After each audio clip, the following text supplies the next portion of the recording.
আসসালামু আলাইকুম এভরিওয়ান, কেমন আছেন সবাই? আশা করছি অনেক বেশি ভালো আছেন। আমরাও আলহামদুলিল্লাহ বেশ ভালো আছি। তো অনেকদিন পর আরও একটি নতুন ভিডিও নিয়ে হাজির হইলাম আপনাদের সামনে। আশা করছি ভালো লাগবে। এটা আসলে আমার প্রথম রমজানের ভিডিও, দিতে একটু দেরি হয়ে গেছে। তো ভালো লাগলে অবশ্যই আমার চ্যানেলটিকে সাবস্ক্রাইব করে দিবেন।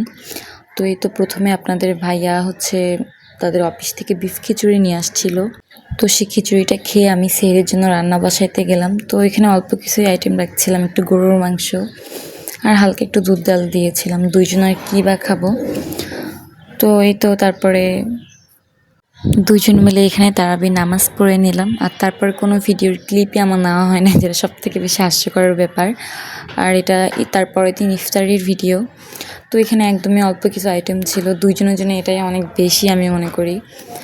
তো আলহামদুলিল্লাহ সারাদিন রোজা রাখার পরে একটা খেজুরের একটা বাইটেই বলে দেয় ইসলাম ধর্ম কতটা শান্তির। আর এখানে আপনাদের ভাইয়া মজা মজা করে মুড়ি মাখাচ্ছিল। এই ফার্স্ট টাইম তার হাতে এই মুড়ি মাখানো খাইলাম। সে অনেক মজা করে মুড়ি মাখাইতে পারে। আসলে এটা আমাদের প্রথম রমজান একসাথে কাটানো, কারণ এর আগের রমজানে আমাদের দুইজনের বিয়ের কথা চলছিল। আর আলহামদুলিল্লাহ এই রমজানে আমরা একসাথে। এই তো ভালো থাকবেন, আল্লাহ হাফেজ।